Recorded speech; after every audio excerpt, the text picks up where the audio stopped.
एक रानी नहाकर अपने महल की छत पर बाल सुखाने के लिए गई।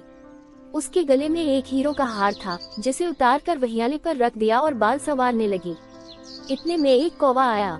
उसने देखा कि कोई चमकीली चीज है, तो उसे लेकर उड़ गया। एक पेड़ पर बैठकर उसे खाने की कोशिश की, पर खा न सका। कठोर हीरो पर मारते मारते चोंच दुखने लगी। अंततः हार को उसी पेड़ पर लटकता छोड़कर वह उड़ गया।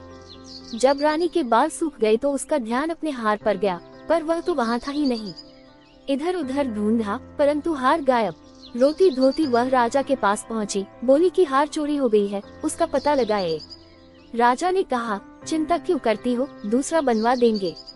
लेकिन रानी मानी नहीं, उसे उसी हार की रट थी। कहने लगी, नहीं, मुझे तो वही हार चाहिए। अब सब ढूंढने लगे, पर किसी को हार मिले ही नहीं। राजा ने कोतवाल को कहा, मुझको वह गायब हुआ हार ला कर दो। कोतवाल बड़ा परेशान, कहाँ मिलेगा। सिपाही, प्रजा, कोतवाल सब खोजने में लग गए। राजा ने ऐलान किया, जो कोई हार लाकर मुझे देगा, उसको मैं आधा राज्य पुरस्कार में दे दूंगा। तारांकन, अब तो होड़ लग गई प्रजा में। सभी लोग हार ढूंढने लगे, आधा राज्य पाने के लालच में। ढूंढते ढूंढते अचानक वह हार किसी को एक गंदे नाले में दिखा। तारांकन हार तो दिखाई दे रहा था, पर उसमें से बदबू आ रही थी। पानी काला था, परंतु एक सिपाही कूदा। इधर उधर बहुत हाथ मारा, पर कुछ नहीं मिला। पता नहीं कहाँ गायब हो गया। फिर कोतवाल ने देखा, तो वह भी कूद गया। दो को कूदते देखा तो कुछ उत्साही प्रजाजन भी कूद गए। फिर मंत्री कूदा, तो इस तरह उस नाले में भीड़ लग गई। लोग आते रहे और अपने कपड़े निकाल निकाल कर कूदते रहे, लेकिन हार मिला किसी को नहीं। कोई भी कूदता तो वह गायब हो जाता। तारांकन जब कुछ नहीं मिलता तो वह निकलकर दूसरी तरफ खड़ा हो जाता। सारे शरीर पर बदबूदार गंदगी, भीगे हुए खड़े हैं।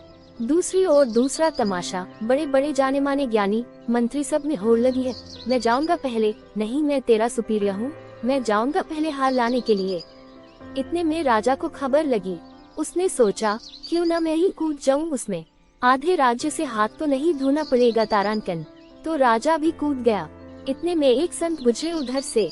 उन्होंने देखा तो हंसने लगे, यह क्या तमाशा है। राजा, प्रजा, मंत्री, सिपाही सब कीचड़ में लथपथ, क्यों कूद रहे हो इसमें। लोगों ने कहा, महाराज, बात यह है कि रानी का हार चोरी हो गई है, वहाँ नाले में दिखाई दे रहा है, लेकिन जैसे ही लोग कूदते हैं तो वह गायब हो जाता है, किसी के हाथ नहीं आता। संत हंसने लगे, भाई, किसी ने ऊपर भी देखा। ऊपर देखो, वो टहनी पर लटका हुआ है।